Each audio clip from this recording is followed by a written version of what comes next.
Um, let's go ahead and get started. If you'll take your seat, we're not going to have a marathon, so we're going to get started. I want to thank the clergy, the Chattanooga Police Department, community leaders, and members of the community for being here today. I know that we have a live stream going on as well, so thank you to those tuning in. If you haven't already, make sure you grab an agenda at the back of the room and follow along with today's meeting. I organized this event in response to the atrocities that took place a couple of weeks ago where 9 people were shot, 7 women and 2 men. 3 lives were lost that day. 37-year-old Labricia Dews, 21-year-old Kanisha Hughes, and 21-year-old Jalen Walford. My heart goes out to their families. My heart goes out to all the families who have lost loved ones due to violence. Right now we have families who are grieving and communities who are scared, angry, and searching for answers. We cannot continue to think we know what's best for families and neighborhoods affected by the violence. They deserve a seat at the table, and this meeting to start working towards bringing out communities together so we can put a stop to the violence.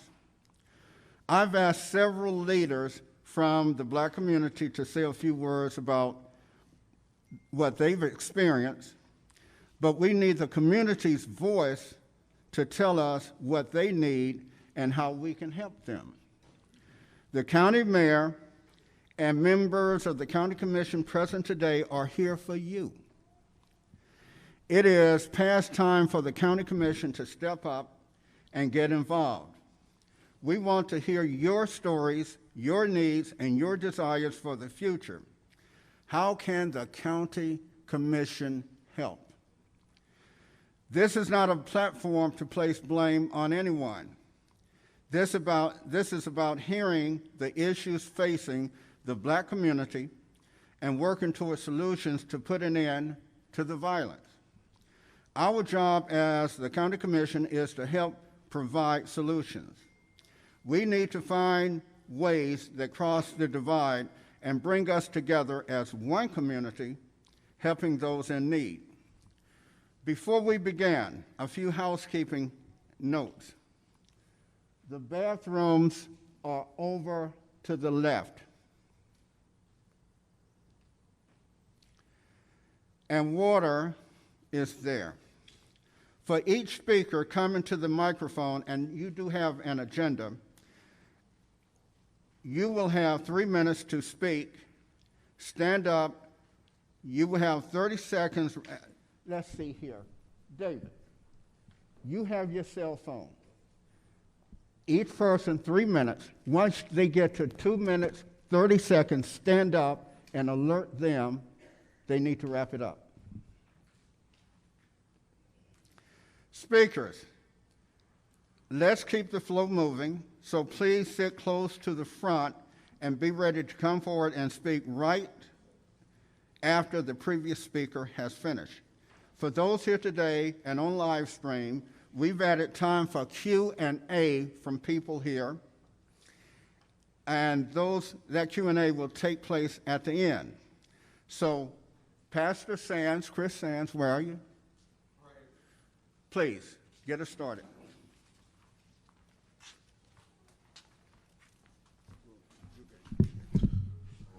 Let us pray.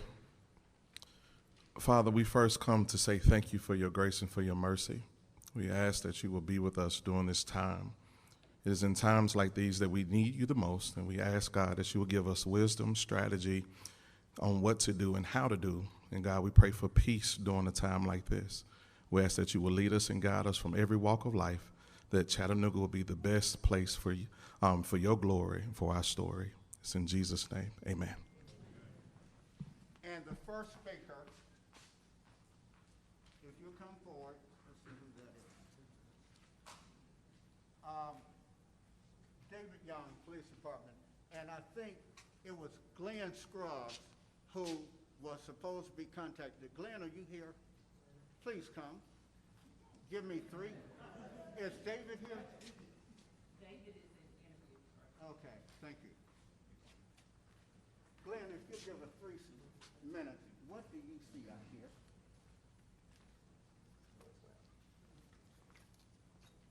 Good evening. So I see what all you folks see. I see crime cropping up in our city, crime that's completely 100% preventable. You know, when these incidents happen, they don't happen in a vacuum. This last set of violence happened in the midst of a celebration, the West Side reunion. There were folks playing, children there. Some of our elders were even sitting there on the sidewalk watching what should have been a joyous occasion. And then we let folks come into our community and disrupt that. That's got to end. We have to take personal accountability. I believe Councilwoman Coonrod speaks about it almost every time she gets a microphone in front of her hand. Personal accountability. These things aren't happening. Strangers aren't coming into our neighborhoods doing these things. There are people that we know, that we readily identify, and we're getting cooperation, but we need more. The wheels of progress are turning on this case.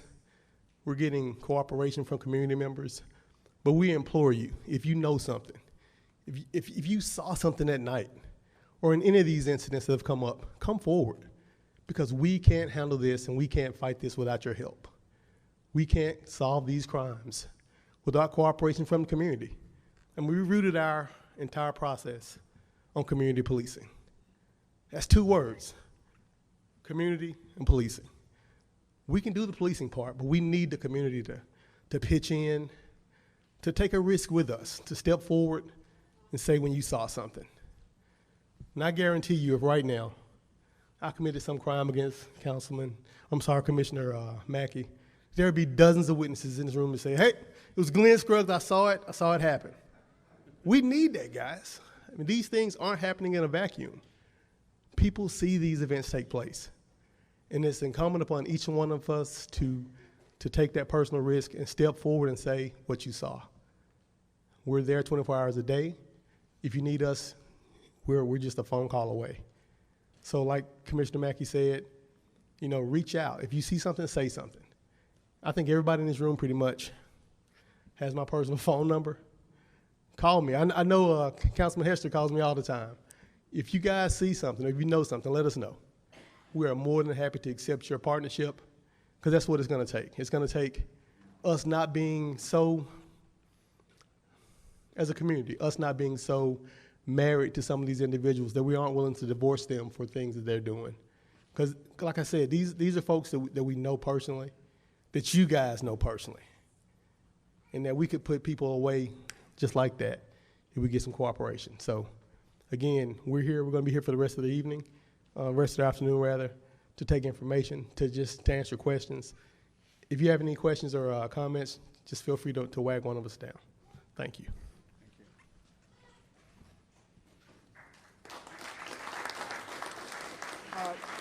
The next speaker, you have a program. Just come on up. Jason. Where are you? Okay. Jason Holmes. This man walked the street knocking, trying to get people to put the guns down. I know it for a fact. Thank you. Good afternoon. I'm Sergeant Jason Holmes with Chattanooga Police Department. I work in Neighborhood Bureau over the Brainerd area, all the way out to Ottawa. Today is kind of ironic, but not ironic, because on this day in 2012, my family got rocked by gun violence. We received a phone call about my nephew that was killed by gun violence. So I know how it impacts families firsthand. Even till this day, my family still are not the same, because that's a void that's missed. So I take it upon myself to do what I'm doing now when I go to schools and talk to kids, even go into communities, to try to stop the next nephew, cousin, son, or daughter to getting killed. One of the main objectives that I realized, because I'm not a social media person, but one thing that I do notice that there's a lot of stuff on social media that's not really relevant to what goes on in the real world. I myself work patrol, so I see a lot of it firsthand. One of the things that myself and some of the guys I've been working with decided that we want to make it a mouthpiece. We want it to be in every home, in every street, every church, every avenue, to keep talking about the violence that we're seeing. One thing that I notice is that people that are addicted to alcohol or drugs, the first thing they have to do is admit that they have a problem. We have to admit that we do have a problem that needs to be solved. And there's many, many ways of doing that, but we just have to at least start and try and continue doing it. One thing that I did notice during the protest, there was a lot of people here in the city, I myself and my sisters and brothers in blue, that we saw a lot of people downtown from all different races, all different backgrounds, who was all joined together by one central cause. Beautiful thing to see. Even though we was being attacked, still was a beautiful thing to see. But it went on so long that I realized in every home, it was talked about George Floyd police, George Floyd police. I even had little kids coming up to me talking about they was mad at me, didn't even know why, because they heard it so often, so often, so often. So I'm here to tell you today, what would that look like if we bring in this into our homes? What would that look like if we talk about it so much that our kids realize I don't want to be near a gun, I don't want to pull a trigger, I don't even want to hate my brother or sister. What would happen if we make that a talking piece? So I'm asking each one of you all today in here who all got social media, put it out there. Make it something that people have to keep and constantly talk about. We shouldn't keep losing bodies every day, every other week, and it's talked about 2 days and we go on back to our regular lives. It doesn't matter if the police takes a person out or if a person that looks like me takes somebody out. A body is a body. Thank you.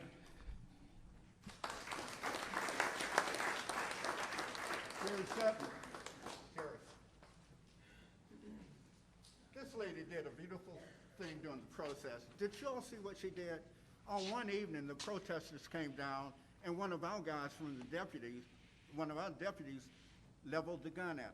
The next evening, this little lady, when the Black Lives Matter people took a knee, she took a knee and took the fight right out of that group. Thank you.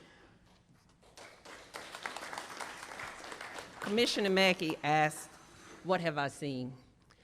I've been an officer with the Chattanooga Police Department now for 22 years, and of those 22 years, the majority has been working in the projects, in urban areas, and in areas of disparity. So what I've seen is growth where resources are readily available. I see adults in need of education and opportunity. I see youth who want attention and affection and affirmation. I see businesses who are able to help. I hear people complain but not volunteer. I see fear taking over. I see conjecture and innuendo driving conversations. I see ignorance driving conversations. I see the disparity and the depiction of times past compared to today. And what I also see is an opportunity for change. No longer can we sit in our homes and have conversations about how things were when we grew up. Those values are no longer present in this society. We are living in a digital age where information is readily available at the press of a button. And if you are not current with today's standards, then you are in the past. These babies have issues. They have things that come against them that you cannot even begin to put together within a moment's thought. They have problems that arise at a moment's notice that they have to deal with that some adults can't even make decisions for. And what they need is our support, not just the police. This is not an issue where the police department can come in and wave a magic wand and solve a crime and everything is going to be okay. If we're sick and tired of this happening, get up out of your beauty shop chair, your barbershop chair, go into your house, have a conversation with your children and your children's children, and groom them into the adults that you want them to be. We can no longer sit and hide and cover for the uncles and the aunts that are doing wrong. We have to teach our babies the right way, and that is a collaborative way, working together with resources that are in the community, all these programs that people say that we don't have any, we do, but you got to get up and go to it in order to take advantage of it. You have people ready, standing in the gap, wanting to assist. You have to seek them out, and you have to be willing to see it through. And like I tell my son all the time, who is 24 years old and struggling to find his way, I don't care what comes up against you. Failure is not an option.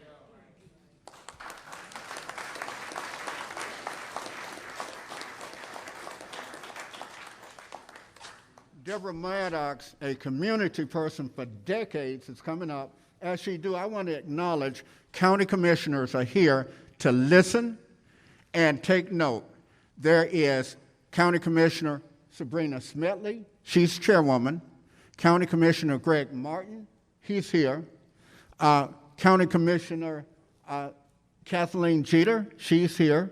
And then County Commissioner David Sharp. Thank you guys, ladies, for being here.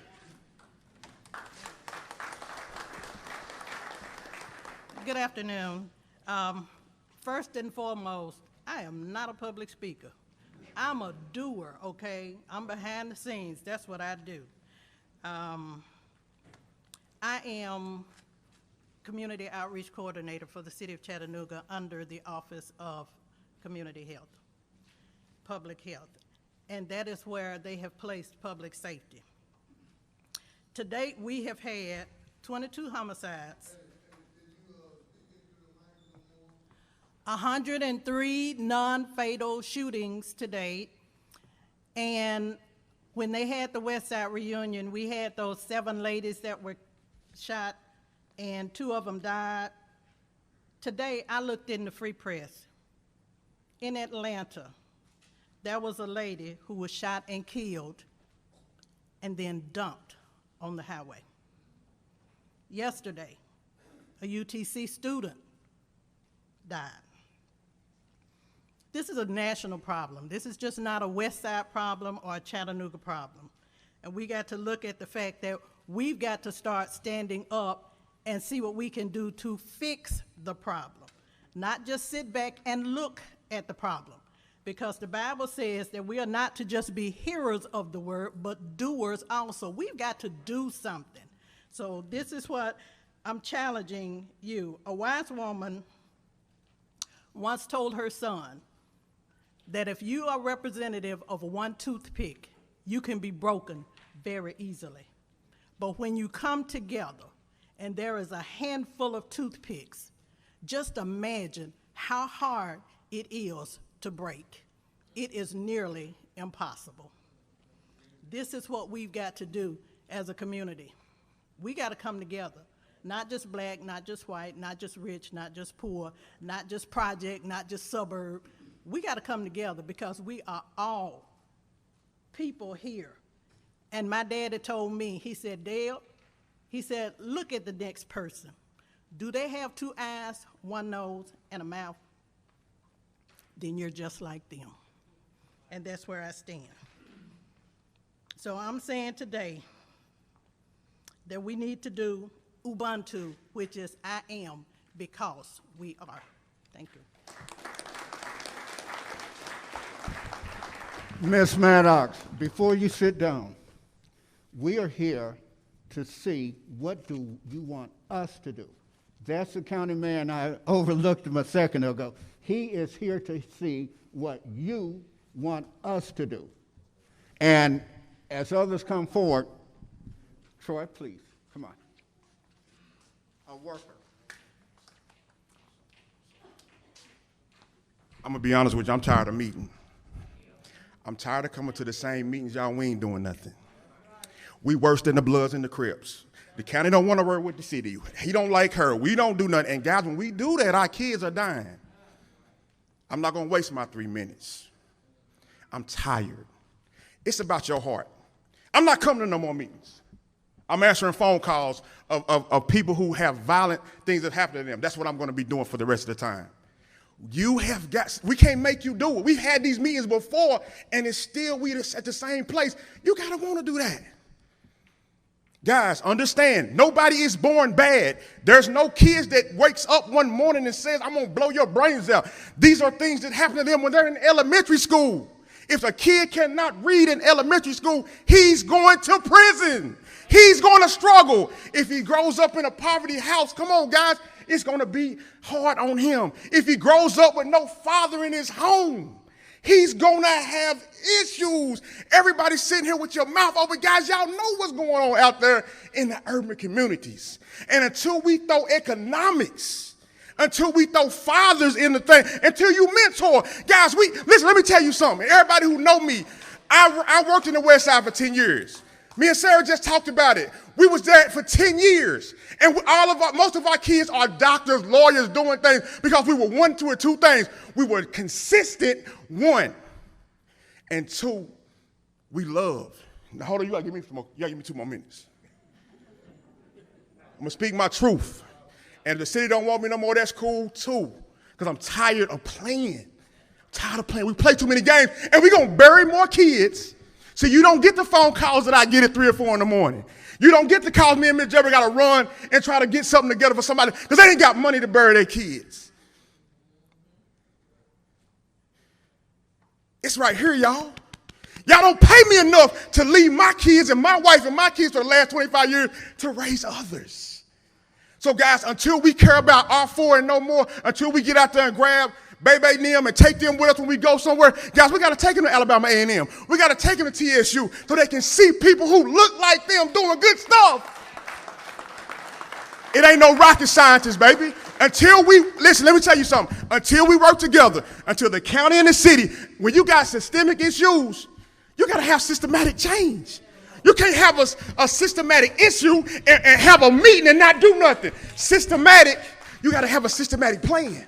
That means from kindergarten until they graduate.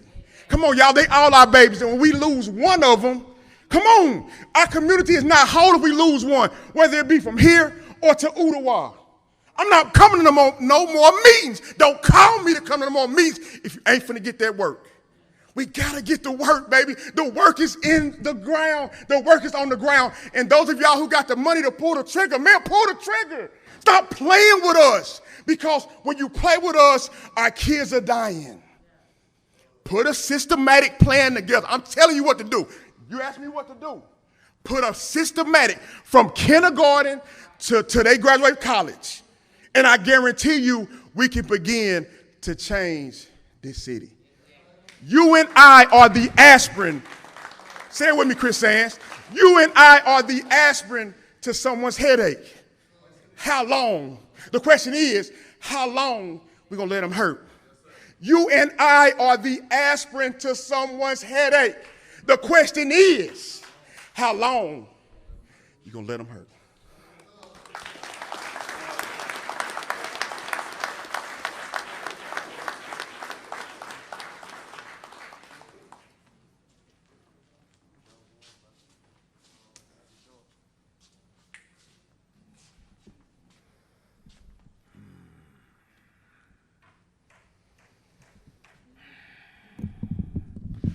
Trauma!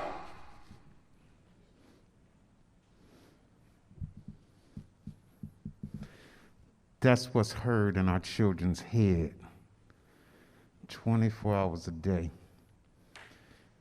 and nobody's listening. So I'd go get a pistol, because maybe then I can solve my own problem, because I've been screaming for a long time. And nobody showed up. Nobody's taught me how to use a gun, but I've watched a lot of television. I've seen a lot of guns and videos.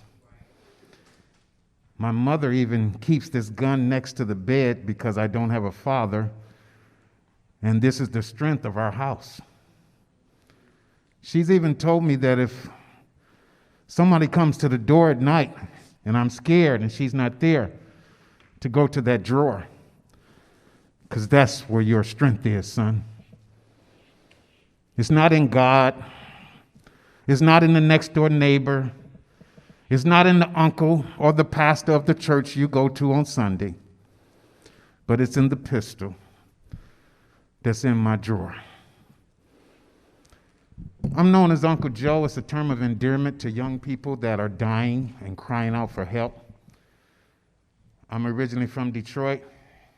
I'm a real OG. I'm old Chain Gang, 1968. My family was gangster even though my daddy was a preacher. So this ain't about me, but it's about the cause that God brought me to this city 4 years ago through Andy Burke, needing some help, wanting some help, having meetings like this and not knowing what to do. Brother Mackey, thank you for calling this. Thank you for being here, Mayor, Judge. I've helped a few cities redo their juvenile courts, and I do intervention and prevention. That's why the guys know me. I don't know y'all, but I know them because I hang out with them because I'm trying to help them. And I don't see enough of y'all. These are your children, not mine. I don't see enough Chattanoogan showing up. I know the ones who do, and that's a very small crew. Some are getting paid to do what we do, but they don't show up either. So, Mayor, I'm glad you're here. I'm a solution-driven person. I'm going to get to the point. I got 5 bullets in my body, so if you want to know what they look like, I got them. If you want to know the trauma and pain that a person goes through from being shot, sleeping at night with guns under your pillow, I know that. If you want to know the trauma of, I had a daddy and a mama, and I was still a gangster. So all of the answers that you have are probably wrong because you didn't go and meet little Johnny, little Mookie. You don't like Shanae's name, so you don't go and greet her. I know I'm preaching to the choir because y'all here. I do gang intervention and prevention. The county and the city needs to get together. The county is the bed that holds all of the juvenile everything, juvenile court, Department of Children's Services, the school system, the jail system. Everything connected to juveniles is not in the city's hands. It's in the county's hands. In this city and county, through my observation and work, there is not a youth services department in either. But yet your biggest population are youth. You're ignoring them. And if you ignore me, I will get your attention by drive-bys, by killing your children, until it affects you enough that you give me some damn attention. They need attention. They need tax dollars being used for them in their city. The city is inside the county. So I'm glad the county showed up. I've been to meetings like this before. Let's not just meet. Let's put together a comprehensive plan strategically for everybody. When boys go to juvenile, they should meet Uncle Joe. They should have a mentor there. All we got is suppression. All you're going to do is suppress. You will never stop crime. You will never grow young men to be men like these. You'll only make them afraid of you and run deeper into the underground. So please, put some money on the table. I'll come to county commission. I help design programs as I do. It's going to cost you some money. Give me as much money as you get a sheriff and watch change happen. Thank you.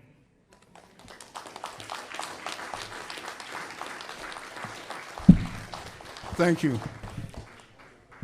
We are halfway through the hour. It's at this point we also want to hear from the public. So those who want to speak, do come up. Take 3 minutes. Take 3 minutes. We want to hear from as many people as we can. And so, Audrey. Hi, my name is Audrey Ramsey, Let me say and one thing. yes, As you all speak, the county commission is listening to see what you want from them. So tell them. okay.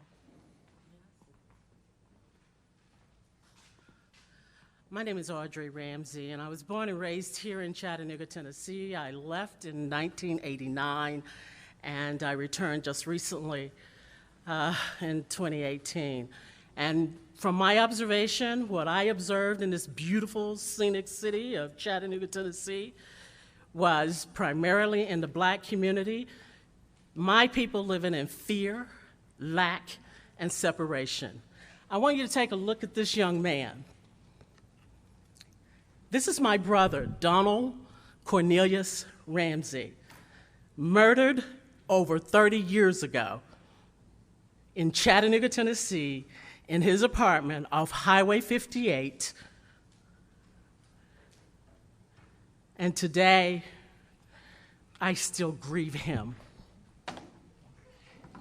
I know I only have a few minutes, so having a broadcasting background, I know the importance of back timing. So I'm going to read my notes because writing for me has become my therapy when I go through this. And I recognize some of you here tonight, and for those who don't know me, I had 5 siblings here. My parents have passed on, and I grieved my parents, but more importantly, I grieved my brother, Donald. He was murdered, ambushed at his apartment by an African-American female, Joetta Smith, and an African-American male, Kelly Price. And due to the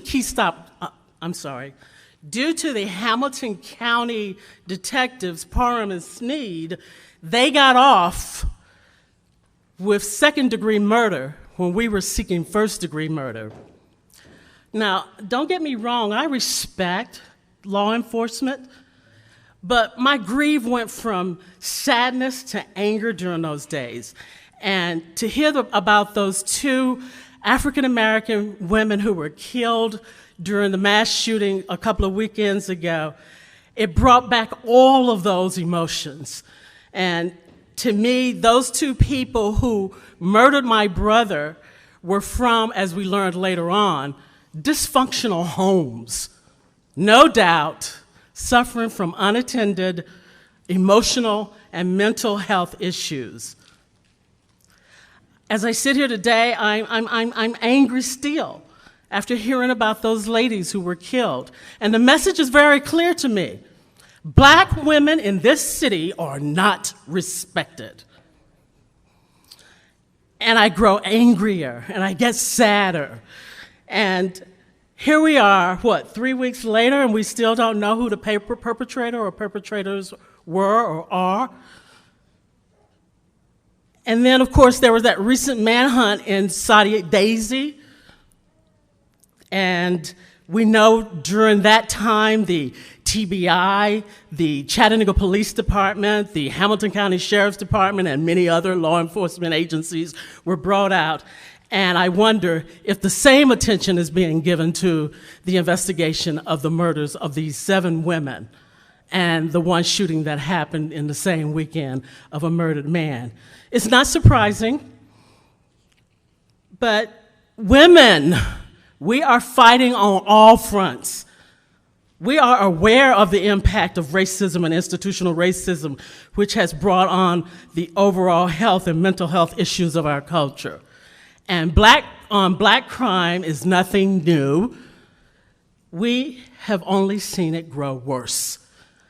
I can recall when the Urban League was first brought here in its infancy, and one of their primary mission was to understand the causes of black-on-black crime. And here we are today. What have we learned? What do we know? Nothing's changed, and enough is enough. At last count, how many bodies have we been counting? Thank you, Councilwoman Coonrod, for bringing this to our attention. Thank you, Councilman Mackey, for calling this meeting together. But what is really needed, and it's going to take hard work, it's going to take strategic planning, it's going to take collaborative efforts, and it's going to take conscious leadership on everybody's part. If this, and this is a big if we are wanting to combat the problem, and come up with a solution. We can't move forward with a solution until, first, my black family, we are willing to face what the real issues are. It's time for some real talk. So to attack the problem, let's make sure if we form a task force, let's make sure we've got the right people sitting in the right seats, driving this bus in the right direction. Thank you.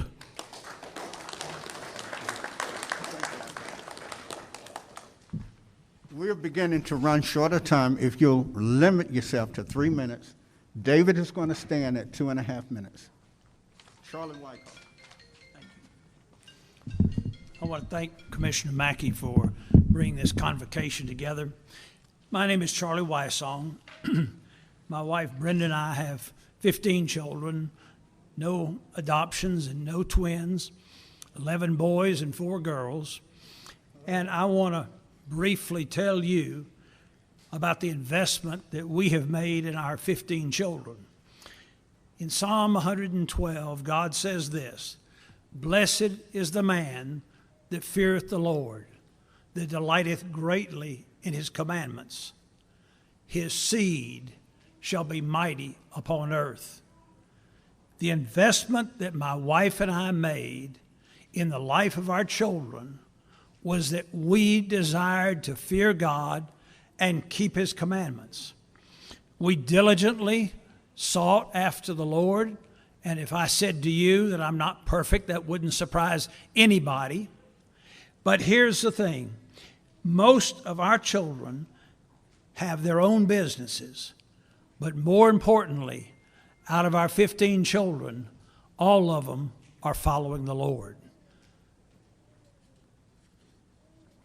God instituted 3 governments to protect our communities from the evil that has brought us here today, that has generated this interest. And all 3 governments are required to know, honor, and cooperate with one another in obeying the laws of God. God instituted the family. He then instituted the civil government. Then he instituted the church government. All 3 are to work and to be obedient to God. Sadly today, not even 1 in 4 adults could name all 10 of the commandments. We are basically, every man is doing that which is right in his own eyes. If there was ever a sobering verse for our community, it would be this. Hosea 4:6, "Seeing thou hast forgotten the law of thy God, I will also forget thy children." Notice that the verse does not address the children. The children didn't forget the law of God. The parents forgot the law of God. But the parents' neglect brought a curse upon their children. If we ever expect to roll this curse off our children, we as parents and leaders must learn the 10 Commandments, teach them to our children and grandchildren, and put a copy up in our home. Write them on your doorpost. I understand salvation through faith in Jesus Christ. I also understand holy living. And if we as parents do not engage in holy living, we will suffer the continued consequences. Just make one quick mention here. One is, why could every church not teach their congregation the 10 Commandments? Why could we not see concerned businessmen put a copy of the 10 Commandments on the outside of their building? And then thirdly, there's 150,000 homes in Chattanooga, and why could someone not sponsor mailing a copy of the 10 Commandments to every home in Hamilton County? Thank you, sir. Thank you, Charlie. Thank you. I'm sorry. If he could answer a question real quick, why is it that Sunday mornings are the most segregated times in our community? Let me say this. What I'd like to in a very positive way. I'm not going to address that. I have brought, let me say this, I have brought a number of copies of the Ten Commandments. Okay. Hang on. We're not going to be here all night. 3 minutes, people. We're going to get out of here. Somewhere about 3 o'clock, I'm going to start shutting it down. Be very pointed. And we are looking to see what you want us to do. We all have a story. Tell us what you want the county government to do.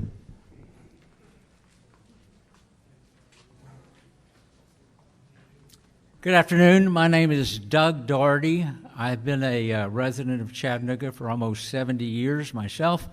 My family's been here for 8 generations. I'm a long-timer. I love this city. I pray for this city daily and have been for 40-something years. I believe there's a two-pronged approach to this killing. One is prevention, which has been brought up in many different ways. But there also needs to be something said about law enforcement. Those guys can't get there in time to stop a bullet. So they need a new tool. There is a tool out there. In 1970, the federal government passed the RICO laws, Racketeering, Influence, and Corrupt Organization Act. This was to go after organized crime. If this person committed a crime and these people were involved in it, they were in the same group, they all went to jail. Not only did they all go into jail, they could all be sued individually. We need a state RICO law focused on gang violence that'll put not only the perpetrator in jail, but his whole team will go with him. Now, I've been told by the grand jury that there's only about 30 people that are involved in most of these crimes in Hamilton County. If that's the case, then if we can get our state legislature, we don't have to go to Washington, but if we can get our state legislature, I've talked to a couple, they are open to the idea, to act on a state RICO law focusing on gang members and really think about this. Capital punishment is in the state of Tennessee. Why can't we make the ultimate crime pay the ultimate price? There's only a few people involved in this. If you raise the bar up here and say, this is what happens to you and your whole gang, they'll back off or they'll be in jail. Thank you very much. Mr. Beasley, we're looking for you all to tell us what you want county government to do. Taking up time. We're taking up time. Look, it's going to be real simple.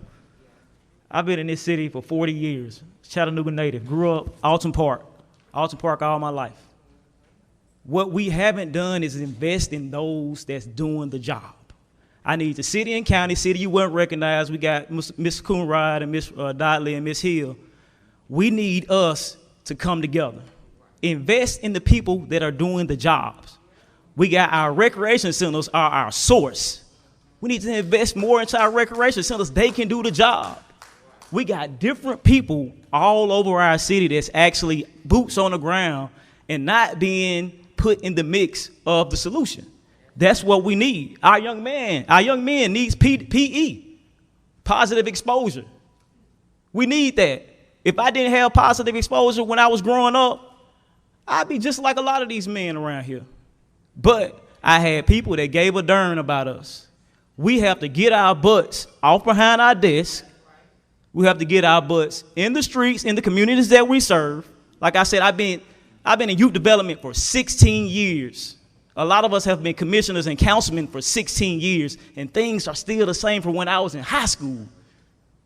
We are going to have to do better. We're going to have to invest more in the people that are doing the job. And they sit in this room. Put the money in them. Put the money in education. Our kids are hurting. Like Mr. Rogers said, if we're not reading by 3rd grade, we're guaranteed to go to jail or prison or be in a grave or be in a hospital in intensive care. Let's put the money in the community, everybody. Let's start working together. We cannot do better if we don't work together. Crime will not go down until we work together as one.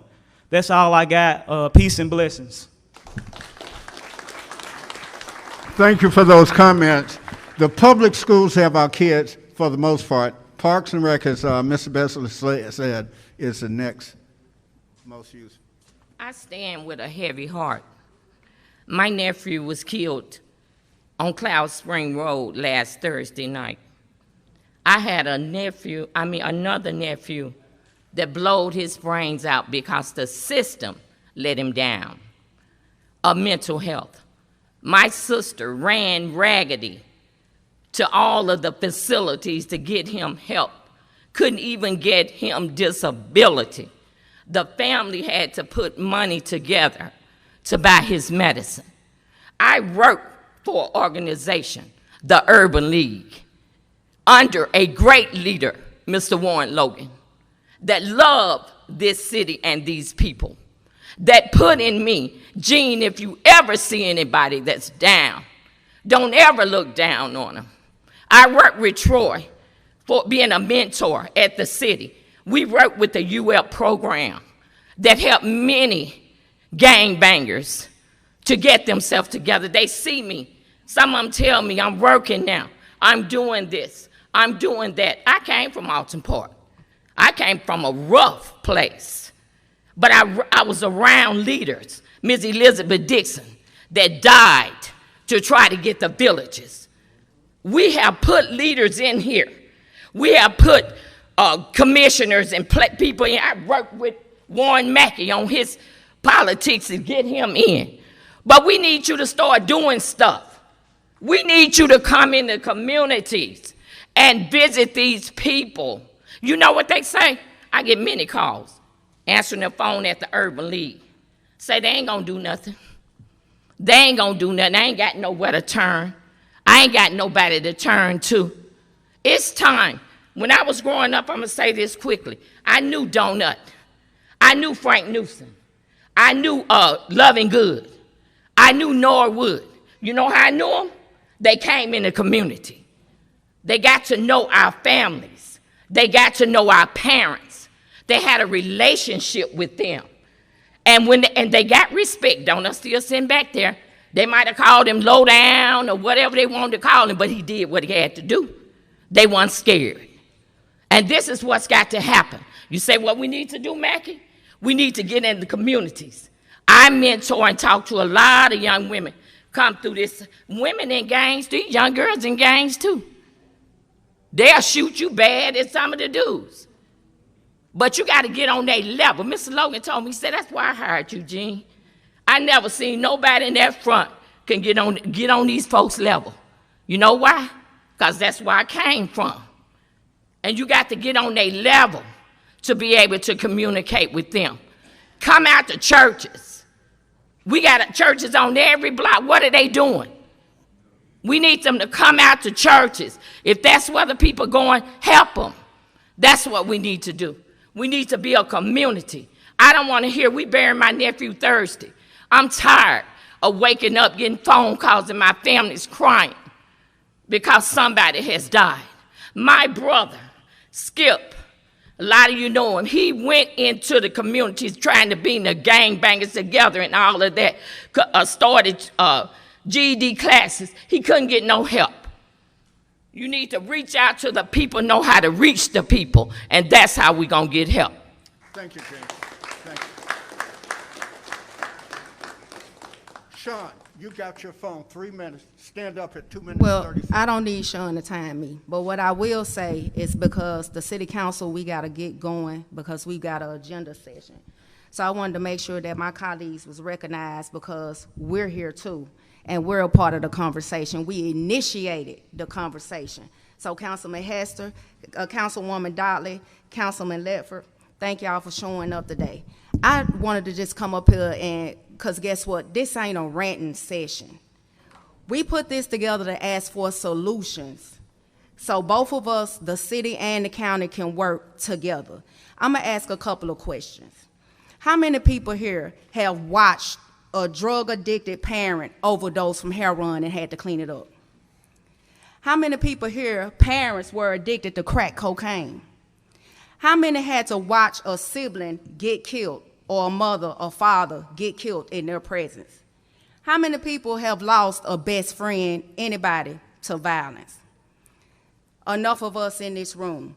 We're dealing with kids that's from that era. I'm one of those kids who both my parents was addicted to crack cocaine. You all know the story. And it's more people that's just like I am who have that same story, day in and day out. I also stand before you raising a granddaughter who's now 6, who witnessed her father being killed in front of her. Guess what, folks? My job is to reform her, repattern her mind. That's what I'm here for. We done had enough of this impoverished mindset talking when it come to our people, black people. We've had enough of placing blame. This bigger than government. Let's talk about the parents. Where the parents at? Where they at? Where the fathers at? We want to talk about real solutions. Let's talk about stop making kids before you're able to take care of them. Let's be honest with each other. Let's have these real conversations about each other. Programming, it's enough programs. We give so much money out to programs, and guess what? Ain't a damn thing changed. We don't need not one more. The biggest program that we got is the welfare program. We got it. It's designed to help people out of poverty generationally. But we don't want to be honest with each other to talk about what's really going on in our households. We want to come blame everybody else for it. We no longer can be blaming folks. Take ownership for your own actions. See, yeah, I'm that council person going to keep it real with you. I'm going to keep it real with you. We're talking about what these racketeering laws, we all know about those laws. But guess what, folks? If Neil Pinkston don't stand stern and lock their ass up, and I know we in the church, he got to stop dropping them charges. Guess what? Y'all always talking about let's put our knees on the neck of the police officer. We need to put it on the neck of the district attorney. And another thing we need to do, election time is coming up. We need to make sure that we're reminding people who they work for, right? And we got to all collaborate together. These judicial seats is very important. They play a role, an instrumental role in the people that we're discussing. Right? The district attorney, he play a role in this stuff. Now, I'm like my brother Troy. I don't want to come to now another meeting without us talking about some real issues that's going to address what's happening in our black community. We, for far too long, since past 1960s or 18, 19, 16, 19, 19, whatever year you want to claim it, when we were so-called slaves. And I want to remind you, the only reason I was a slave because of the choice I made. I chose to be a slave when I committed the crime that I committed. We no longer can identify black people, and I'm about to hurry up, and with this impoverished mindset, with this poor thinking, we got to elevate us, give us a different language. Just because these young men black and done experienced some trauma in their lives don't mean that they're less than. So what because you grew up in a housing development? Who gives a flat foot about it? It's what you do in those opportunities that you use to climb above all of that stuff. Now, what I think that we can do is we need to take care of the low-level things that we can invest together in as the city and the county. Light up the areas. Create some passive parks for our communities, all communities. Make sure that our road conditions are great. Make sure our housing, the facades on our business are great. One thing, and I'm going to close with this. One thing that I know about any other ethnic group, they don't show up at the doorstep begging for money. We done had enough damn hush puppies thrown at us to hush us up. And if we don't learn to take care of ourselves and our own and get ourselves together, I got ridiculed for saying pull your bootstraps up. But what those bootstraps mean is whatever your obstacle is, whatever that trauma is, whatever it is that's keeping you from moving forward in your life, you strap that sucker up to the best of your ability and you walk it out until you become the person that you are. If you don't understand who you are, county commission ain't gonna tell you who you are. The city council ain't gonna tell you who you are. Everybody been talking about God since they come to this mic. He told you who you were in his word. And if you don't believe it, we can't believe it for you. The change starts with you. The change starts with you. It's not on the wheelhouse of the government. And I'm gonna leave you at that, Mr. Mackey, because you wanna play these games.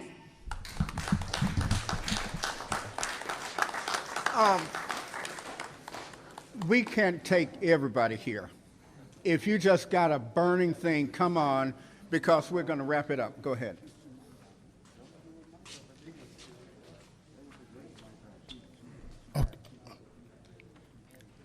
Commissioner Mackey, let me thank you and your team for coming together and pulling this event together. My name is Alan Jones. I was born and raised in Paws Home, a graduate of Howard High School, ran track, went off to college, a couple of colleges in Texas on a couple of track and field scholarships. Some of my teammates went on to run for the Olympic team, one of them even sung with Kurt Franklin. And I'm actually here home out of Hawaii from the school system in Hawaii as a school level administrator, and I'm here to attend to my dad as he's having some health issues. And I heard about this event and I was compelled to come out. Some solutions. These are some things that I have traveled and noticed that's actually going on in different cities and countries around the world. Number one, Chicago have a great implementation of a citywide tutoring program where they have plugged into every business in Chicago and located employees that are efficient in math, English, science, and reading. And those are hubs that are out there in the communities, and this one big citywide tutoring program that's put together, and students know where to go in order to access tutoring from those business communities. That's one thing that I think this city needs comprehensively. How do we meet the educational needs of our young people beyond the walls of school campuses? The second thing that city officials can do is a comprehensive overhaul of the time that our social worker officials leave work. The police department is tagged just relentlessly with the expectational duties to be social workers. That is asinine. Our social worker, human services need to have 3 shifts. The police department have 3 shifts. Our social services people work from 8 to 5 o'clock. After that, they're done. Everything that goes on in our communities in reference to needs is up to our police to solve those issues. Every 911 issue is not a 911 problem. It's a social service problem. So if we can take monies and allocate them to where our social services can work 3 shifts, they're getting paid just like our officers, but they get paid just to work for 8 hours a day. Something is wrong with that. Thirdly and lastly, if we can get tax dollars allocated to our youth facilities, our community youth centers, that was a lot of our safe havens when we were growing up. Every young person is not ready and matured to have a 2.5 in high school. They haven't matured yet. Every young person cannot play organized sports. So they need a little development time. Those community centers are where it needs to happen. So solutions, those are my 3 solutions. If you get on it and get the right smart people in the room to help you to put the plan together, it will get done. Other than that, y'all gonna keep meeting. I'm gonna keep seeing you all on Facebook. I'm gonna keep seeing you all like the rest of us that are from Chattanooga and professionally working somewhere else. We're gonna keep seeing y'all doing exactly what y'all doing right now. And that is wasted. So I gave you 3 things. And I'm gonna sit back and watch you. Good. And see what's gonna happen. Thank you. I'm not gonna be rude. Huh? Okay. I'm not going to be rude, but just tell us 1, 2, 3 what you want these people to do. Not anything else. What can we do? Good afternoon. My name is Trey Suttles. I'm the man who brought these kids here. Thank you all. Our program is named Mock Valley Prep. We're a postgraduate program with a basketball organization attached to it. I got kids from all over America. I brought them here. I have one Chattanooga kid, Tony Jackson. Stand up real quick. Boom. And kids like Tony is part of the reason why I started this. I've coached all over America, California, Charlotte, Atlanta, etc. And people like Tony is what I came back home for. You know, I know it's kids that I've known since 10, 11 years old who've watched me grow up, play basketball, come to the centers and whatnot, go off to school, etc. And I want to be an inspiration to the youth, right? So a lot of people in this room, Mr. Dunn, Mr. Joe, Trail, ALP is in here. I've slept on Miss Maddox's floor.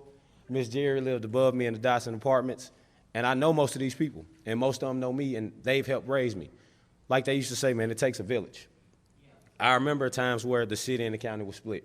And my mom tells me about it. And she talks about the differences in the city, the differences in the county as far as East Ridge, Red Bank, Hickson, Sided Daisy versus the inner city community, right? My alumni, Tyner, our kids have to walk out of school because their building is insufficient enough for them to attend school. We need support at all levels, elementary, middle, and high school. Our kids need support from all of you all, family members, non-family members, white, black, Latino, etc. My group is diverse. And yes, I have majority black, but I got kids from all over and kids of all colors. And that's what I plan to do. Because it's not just about the black community. It's not just about white, Hispanics. I done been all over the world. I done lived in 3 different countries. So I know people are struggling everywhere. People need help everywhere. Youth is struggling everywhere. So if we could just get you all support as far as mental, physical, and spiritual, getting y'all on the ground with us, coming in to maybe even just talk to these kids, letting these kids know we offer a business entrepreneurship class. So if you're an entrepreneur, if you're a leader, if you're a community advocate, come in and talk to these kids. Be an inspiration to them, help them out. I'm only 27 years old. These kids are 18, 19. So I'm 9, 8 years older than these guys. It's people in this room who are way older than me, old enough to be my mom, my dad, my uncle, my big brother, etc. Come in and help us out. I can't do it all by myself. My assistant coach can't do it all by ourselves. Come in and help us out, and come in and help us out. I will continue to say that. Come in and help us out. Don't stand on the sideline. Don't stand in the background. Come in and help us out and bring help to our community, to our kids, to our people of Chattanooga, outside of Chattanooga, and around the world. Because that's what's important, man. Once you help your neighbor, everything will be solved. Look to the left, look to the right. If you can help that person out, you can help the next man. Okay? And that's all. Thank you, Dr. Mackey, for giving me this chance. I appreciate you. I'm going to have to be brief. No background. Tell us one thing. Tell us what you want us to do. Thank you. I'm sorry. My name is Dylan Bryan. For one, you had to give a background for people to understand where you're coming from so they can get in tune with you. I stayed here. I grew up here all my life, but I was incarcerated 14 and a half years. I came out. I'm doing the right thing, and this is what I'm into now. The whole thing about it, with me dealing with my incarceration, I came across young kids like this that was lost. But they not so much as lost as you would quote unquote say. They go on examples. You see what I'm saying? So when you got all these kids come through the system and stuff like that, they looking to feed into whatever they can grasp to. So what I'm saying is self-awareness programs, that's where it started first. But it had to start with the parents first with self-awareness. You can't just go straight to the kids because they looking by examples. They looking for somebody to lead them in the right direction. So it's self-awareness programs. So when kids come at me, I give them the right things to do. Being that I've been down that road before. You see what I'm saying? During the time, I done seen these kids. Some of these kids I done seen on the street, I done pulled to the side. Man, don't do that. Don't do that. Come here. Let me holler at you. You know what I'm saying? What they are looking for is leadership. We have to possess that leadership in order to gain a position and ground in order to lead these kids in the right direction. The RICO law, all that hands of one, hands of all, what he was talking about, dude right there, you can't do that to these kids because they go through the system and they come out the same way as they is when they went in. You see what I'm saying? So you walking backwards. You walking backwards. And that's what more crime coming into effect because not only is it gangs out here, it's gangs back there too. You see what I'm saying? So when they get involved in them gangs back there, they become a lot more worse than it was when they was out here. So what you have to do is get in tune with these kids, learn their language. You have to know and understand where they're coming from. Some of these kids, I see y'all talking over these kids' heads. They don't understand it. They don't understand it. And y'all reaching, but y'all not reaching in the right direction. You see what I'm saying? What I'm saying is, if we come up with something strategic as far as programs, as far as the parents and the kids, sometimes you have to bring the parents in with the kids because the parents don't understand. And they don't, like I said, they lead by example. The kids, they just looking at their parents and stuff. So once the parents go down the wrong road, the kids gonna follow. You see what I'm saying? So I suggest, me personally, like I say, self-awareness programs. We got, and above all that, we need kids come to school, they come to school hungry. Majority of the times why they end up in these gangs and stuff like that is because they don't have the clothes, they get jugged at, you know what I'm saying? It's a whole lot to play a part in it. It's a whole lot to play a part in it. But we as a people need to come together, unite, create these self-awareness programs where they know self, because if you don't know self, you don't know nothing. You have to start with self. That's all I got to say.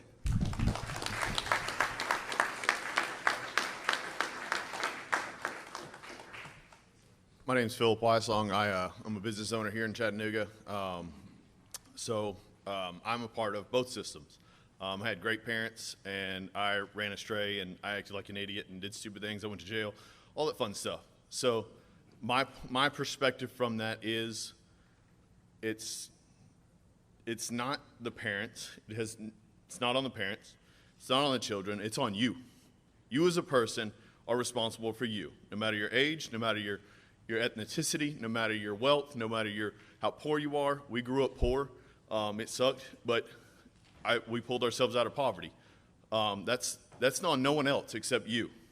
Like, I can't remember her name, but like she said, pull yourself up by your own bootstraps, and that's exactly what we did. And to be honest, I gotta ask a question. Who in here knows a solution to the problem that we're talking about? Raise your hand. If you have a solution for what we're talking about right now, raise your hand. So, here's what I'm gonna leave you with. Knowledge without action is useless. Action without knowledge is futile. Stop talking and go do something for somebody that you know is hurting. Stop waiting for somebody to reach out to you and go find somebody that needs you. Thank you.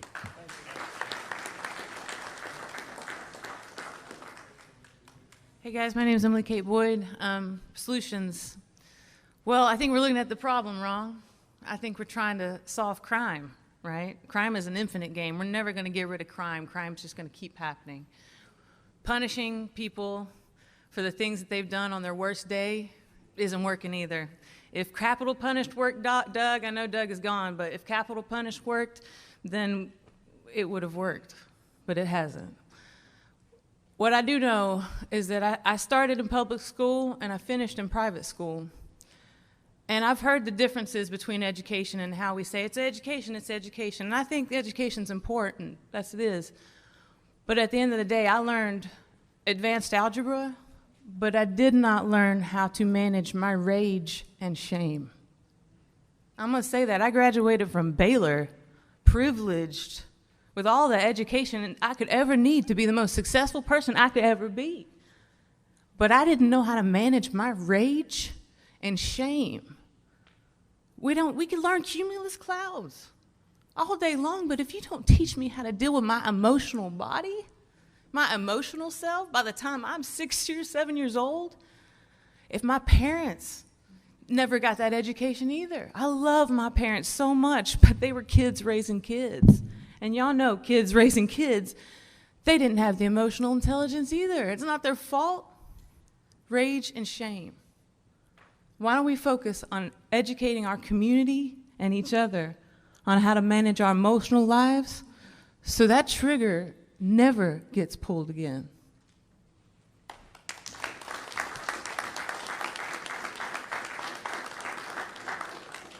We're wrapping up.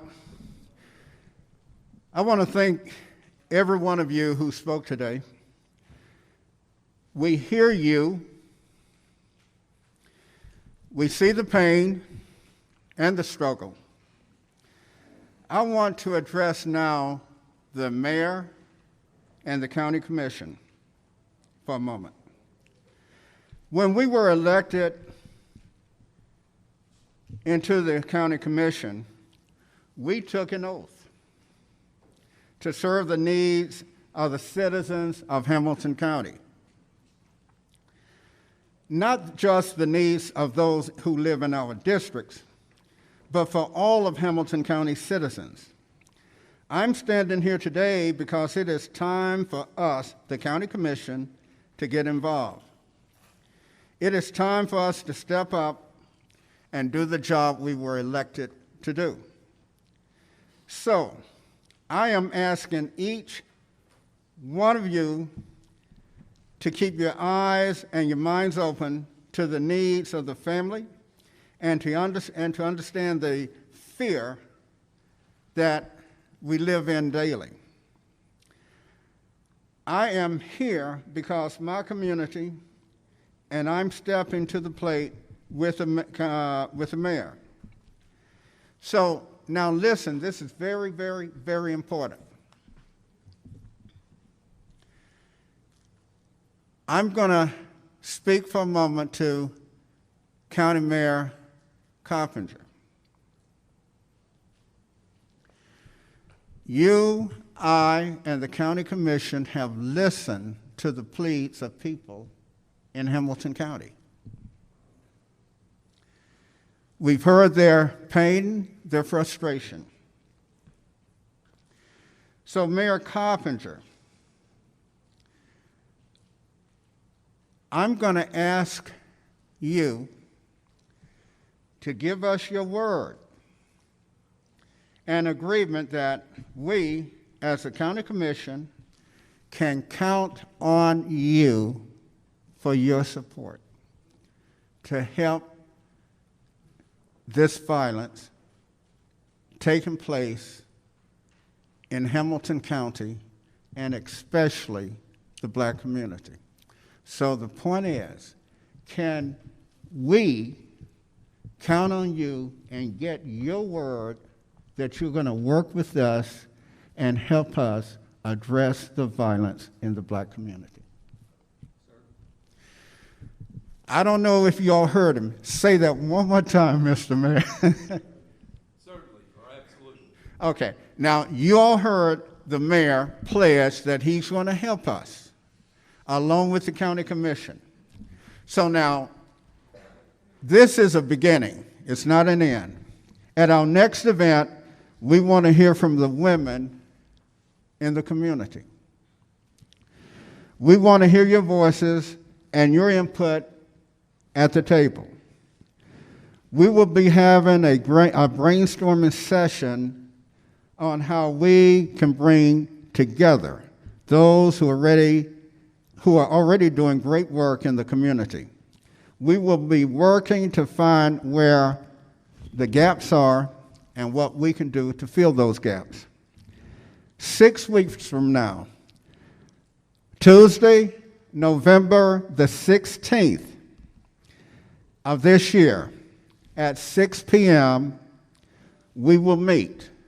The place has not yet been determined, but there's a lot of need out here. One need has to do with the violence taking place. There's others. And so, in a word, in 6 weeks, we will meet again. Look out for the messages coming out in social media as to the time and place. When you come and if you come, we're looking for solutions. We're looking for solutions. We want you to tell us how we can be of service to you. I want to thank everybody for being here. We'll meet again. Thank you. Thank you, sir. Thank you. Thank you, Charles. Appreciate it. You bet. You bet. Good to see you. As always. Rico thing was fun.